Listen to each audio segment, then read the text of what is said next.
جاتے ہیں, امریکہ میں وہ تعلیم حاصل کرتے ہیں اور اس کے ساتھ وہ اپنی جاب کرنے لگ جاتے ہیں. تو جاب سے جو بھی آمدن ہوتی ہے نا وہ بسم اللہ الرحمن الرحیم. میرے سب بہن بھائیوں دوستوں کو میری طرف سے السلام علیکم.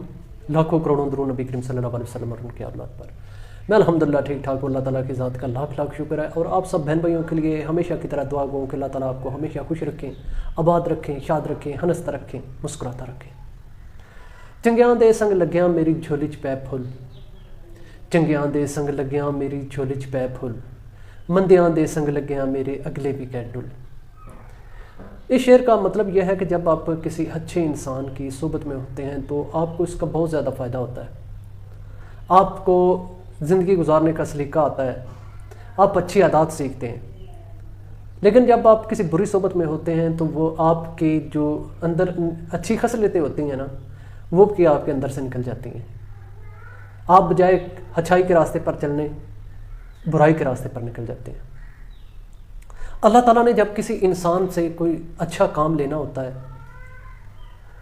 تو وہ اپنے نیک مقصد کے لیے اس انسان کو چنتا ہے جو اس کی بارگاہ میں بہت پسندیدہ ہوتا ہے. دیکھیں, انسانیت کی خدمت کے لیے اگر کسی کو کوئی چیز ضرورت ہے, کوئی ضرورت مند ہے, کسی کو کوئی پریشانی ہے یا کسی کو کوئی تنگی تکلیف ہے تو اللہ تعالیٰ کی ذات نے آسمانوں سے نیچے نہیں اترنا ہوتا, نہ ہی فرشتے بھیجنے ہوتے ہیں کسی کی مدد کرنے کے لیے یا کسی کا ہاتھ بٹانے کے لیے.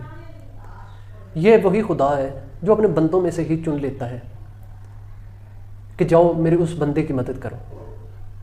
اور وہ انسان اللہ تعالیٰ کی کرم اور فضل کے وسیلے سے چل کھڑا ہوتا ہے اور نکلتا ہے لوگوں کی خدمت کرتے کرتے. اللہ تعالیٰ اسے اپنے بہت نزدیک کر لیتے ہیں. آپ نے سن رکھا ہوگا دنیا میں بہت زیادہ نام ہے جو ہمیشہ انسانیت کی خدمت, انسانیت کی بھلائی اور انسانیت کے لیے ہمیشہ پیش رہے ہیں. عبدالستار ایدھی ان میں سے ایک بہت بڑا نام ہے. پاکستان کا بچہ عبدالستار ایدھی کے نام سے واقف ہے. اور ان کے بعد پاکستان میں اور بھی بہت سے لوگ ہیں جو انسانیت کی خدمت کے لیے پیش ہیں. انہی ناموں میں سے ایک نام ہے حق نواز اور ان کی بیگم طاہرہ نواز کا. آج میں ان کے بارے میں بات کرنے لگا ہوں جن پر اللہ تعالیٰ نے اپنا خصوصی کرم و فضل کیا ہوا ہے اور وہ لوگوں کی بھلائی, لوگوں کی خدمت, یتیم بچوں کی پرورش اور یتیم بچیوں کی شادیوں تک, مطلب ہے لوگوں کے نادار لوگوں کے گھر بنانے تک, انہیں علاج معالجہ فراہم کرنے تک, ایون کہ ان کے کاروبار بنا کر دینے تک لوگوں کی مدد کر رہے ہیں اور خلوص دل سے مدد کر رہے ہیں.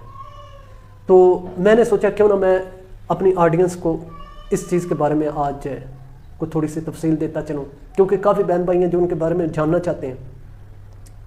تو آئیں ویڈیو میں آگے بڑھتے ہیں. ویڈیو میں آگے بڑھنے سے پہلے آپ سب بہن بھائیوں سے ایک چھوٹی سی ریکویسٹ ہے کہ جنہوں نے چینل سبسکرائب نہیں کیا وہ چینل سبسکرائب کر لیں, ویڈیو کو لائک کر لیں اور ساتھ میں لگے بیل کے آئیکن کو ضرور پریس کر لیں. حق نواز جن کا تعلق فیصل آباد کی ایک تحصیل سمندری کے ایک چھوٹے سے گاؤں سے. انہوں نے اپنے سفر کا آغاز 1975 میں ٹیچنگ سے کیا. انہوں نے جب ٹیچنگ سٹارٹ کی تو وہ اپنے علاقے کے اپنے ایک پرائمری اسکول میں بطور ٹیچر بھرتی ہو گئے. اس وقت یہ کنسیپٹ کوئی نہیں ہوتا تھا کہ یہ انگلش کا ٹیچر ہے, یہ اردو کا ٹیچر ہے, یہ فلاں کا ٹیچر ہے. ایک ٹیچر جو ہوتا تھا, ایک استاد جو ہوتا تھا وہ اوور آل ساری بکس کا ٹیچر ہوتا تھا. اور کہیں تو اس طرح بعض دفعہ ایسے ہوتا ہے کہ ایک اسکول میں ایک ٹیچر ہوتا تھا جس نے پہلی سے لے کر 5ویں کلاس تک سارے بچوں کو پڑھانا ہوتا تھا. ہو سکتا ہے 2-3 ٹیچر ہوں, لیکن ہمارے پاس ایک یہاں پر 3 کلاسز کا اسکول ہوا کرتا تھا گاؤں میں, تو وہاں پر صرف ایک ٹیچر ہوا کرتے تھے. اچھا, تو بات کر رہے ہیں ہم بھائی جان حق نواز کے بارے میں. انہوں نے ٹیچنگ سٹارٹ کی. اس کے علاوہ کیونکہ وہ ایک درد دل رکھنے والے انسان تھے, ان کے اندر انسانیت کی خدمت کا جذبہ کوٹ کر بھرا ہوا تھا.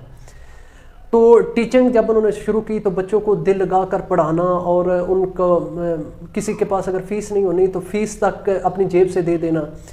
تو دیکھیں جب بندہ خود اتنا کماتا ہو نا کہ اپنے بیوی بچوں کے سے فالتو ہو تو تبھی بندے خدمت کر سکتے ہیں اگر سوچا جائے. لیکن وہ بندے بہت اعلیٰ اور اللہ تعالیٰ کی بارگاہ میں بہت برگزیدہ ہوتے ہیں، جو اپنے ضروریات کا خیال نہ رکھتے ہوئے بھی دوسروں کی خدمت کرتے ہیں. تو وہ بچوں کی فیس دے دیا کرتے تھے. اس کے بعد انہوں نے ایک فوٹو اسٹوڈیو بنا لیا. فوٹو اسٹوڈیو میں ٹیچنگ بھی ساتھ کرتے تھے، فوٹو اسٹوڈیو بھی چلاتے تھے. اور وہاں پر وہ جو لوگ جن کو پتہ ہے کہ اسٹوڈنٹس کارڈ اور ان کی فوٹوز وغیرہ یہ سارا تعلیمی نظام میں بہت زیادہ چلتا ہے، تو وہ اپنے فوٹو اسٹوڈیو میں بھی یہی کام کرتے تھے کہ اسٹوڈنٹس کے لیے خصوصی پیکج انہوں نے رکھے ہوئے تھے. نادار بچوں اور یتیم بچوں کے لیے انہوں نے خصوصی پیکج رکھے ہوئے تھے. بچوں کو کتابیں لے کر دینا، یہ وہ ابھی اپنی جیب سے کر رہے ہیں، جتنا ان کا جیب اجازت دیتی ہے اس سے زیادہ کر رہے ہیں. اس کے بعد پھر انہوں نے اس کے ساتھ ہی روزنامہ جنگ میں بطور صحافت کام شروع کر دیا. تو جس انسان کے اندر جس طرح کی خوبی ہو اسی طرح کا اللہ تعالیٰ انہیں راستہ بھی دکھاتے ہیں. تو وہ اپنی حیثیت اپنے حساب کتاب کے مطابق انہوں نے لوگوں کی خدمت کرنا شروع کر دی، اور وہ ہمیشہ حق کے ساتھ کھڑے ہوئے ہیں. کبھی انہوں نے اس طرح نہیں کیا کہ پیسوں کی لالچ میں آ کر کبھی کسی کی اس طرح کی خبر دے دی ہو کہ نہیں، کسی کو بلیک میل کیا. نہیں، یہ میں پہلے بتا رہا ہوں کہ جو انسان کو اللہ تعالیٰ نے جن سے اچھا کام لینا ہوتا ہے تو وہ شروع سے ہی انہیں اس راستے پر ڈالتا ہے جو اچھائی کی طرف جاتا ہو.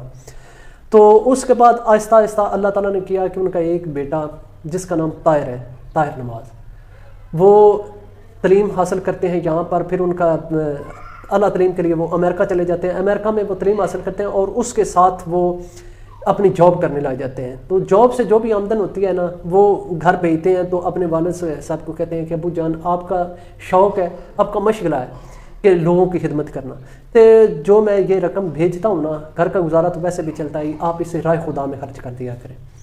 دیکھیں، عظیم لوگوں کے بچے بھی عظیم ہوتے ہیں. تو یہاں سے انہوں نے ایک چھوٹی سی فاؤنڈیشن کا آغاز کیا سمندری ہیومنز کے نام سے. تو وہاں سے وہ تھوڑا تھوڑا لوگوں سے جتنی ان کے پاس امداد بار سے بیٹا بھیجتا وہ آگے تقسیم کر دیتے. کسی کی بیٹی کی شادی ہے تو اس کو جہیز لے کر دینا، کسی کی بیٹی کی شادی کروا دینا، کسی معذور کو ویل چیئر لے کر دینا، کسی یتیم کی کتابیں کاپیاں اور دوائی دارو بیوہ کے لیے سارا کچھ کرنا. تو آہستہ آہستہ جب ان کا کام بڑھتا گیا، لوگ دیکھتے گئے کہ یہ انسان جو ہے اکیلا خود یہ سارے کام کر رہا ہے اور اتنے اعلیٰ اور بہت پائیدار طریقے سے یہ اپنی تنظیم چلا رہا ہے، تو کیوں نہ ہم اس کے ساتھ جڑ جائیں. تو لوگ دیکھتے رہے. پھر سوشل میڈیا کا دور آیا، فیس بک پر، یوٹیوب پر انہوں نے ویڈیو ڈالنی شروع کر دی. تو باہر سے، یورپ سے، امریکہ سے جو لوگ دیکھتے تو وہ دھڑا دھڑ ان کے ساتھ شامل ہونا شروع ہو گئے. تو آہستہ آہستہ ان کی تنظیم انہوں نے اپنا راہ انسانیت کے نام سے انہوں نے چینج کر لی. نام ہی پہلے انگلش میں تھا ہیومنز آف سمندری، اس کے بعد انہوں نے راہ انسانیت کے نام سے وہی تنظیم کنورٹ کر لی. اب ماشاءاللہ وہ لوگوں کو گھر بنا کر دے رہے ہیں. ایک یتیم خانہ ہے جس میں آپی طاہرہ، اللہ تعالیٰ ان کے ہمیشہ خوش رکھے، ان کی فیملی میں خوشیاں لائے. تو وہ بچوں کو نہلا رہی ہوتی ہیں، دلا رہی ہوتی ہیں، ان کی خدمت کر رہی ہوتی ہیں. یتیم خانے میں پورا انہوں نے انتظام کیا ہوا ہے. اور سمندری میں انہوں نے بزرگوں کے لیے ایک شیلٹر ہوم تعمیر کیا ہوا ہے، جہاں پر بزرگ جن کے گھر میں جن کو تکلیف ہوتی ہیں، یا کئی ایسے بزرگ ہوتے ہیں جن کے کو رکھنے والا نہیں ہوتا، تو وہ وہاں پر جا کر رہ لیتے ہیں اور وہاں پر ان کی بہت زیادہ خدمت کی جاتی ہے.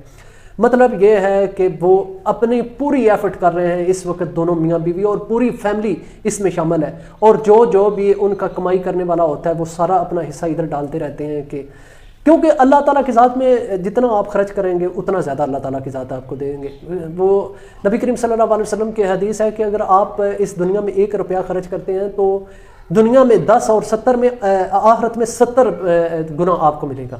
تو ان کو بھی پتہ ہے، وہ یہ راز جان چکے ہیں کہ اگر آج ہم اتنا حصہ ڈالتے ہیں تو بروز قیامت اللہ تعالیٰ ہمارے لیے کتنا اجر رکھیں گے. اور اس کے علاوہ اگر اللہ تعالیٰ کہتے ہیں کہ یہاں پر اگر آپ 10 روپے خرچ کریں گے تو دنیا میں ہی اس کا 10 گنا آپ کو ملے گا. تو یہ سودا تو اللہ تعالیٰ سے کیا ہوا بہت منافع کا سودا ہے. اللہ تعالیٰ خود فرماتے ہیں قرآن پاک میں، اگر آپ نے کاروبار کرنا ہے تو مجھ سے کرو، جو میں ہمیشہ اس کا پرافٹ 10 گنا دیتا ہوں. کون ہے مائی کا لال جو دنیا میں 10 گنا پرافٹ دیتا ہو؟ لیکن اللہ تعالیٰ کی ذات ہے، اگر آپ اس کے راہ میں 10 روپے خرچ کریں گے تو وہ دنیا میں 100 روپے اور آخرت میں 700 روپے آپ کو دے گا، 700 روپے کا اجر دے گا. مطلب ہے اللہ تعالیٰ کے خزانوں میں کسی کی چیز کی کمی نہیں ہے. یہی تھی تھوڑی سی سٹوری تو ان کی بہت بڑی ہے. ایک عظیم انسان کہ جتنا بھی ان کے بارے میں بات کی جائے کم ہے، لیکن وقت کی قلت کے باعث اور آپ بہن بھائیوں کا ٹائم ویسٹ نہ کرتے ہوئے آج اتنا ہی مختصر میں نے آپ کو بتایا. تو اگر آپ ان کے بارے میں کچھ جاننا چاہتے ہیں تو پلیز کمنٹ میں کریں، اور ویڈیو کو پسند آنے کی صورت میں ویڈیو کو لائک اور چینل کو سبسکرائب کرنا مت بھولیں. ملیں گے نیکسٹ ویڈیو میں، تب تک کے لیے السلام علیکم.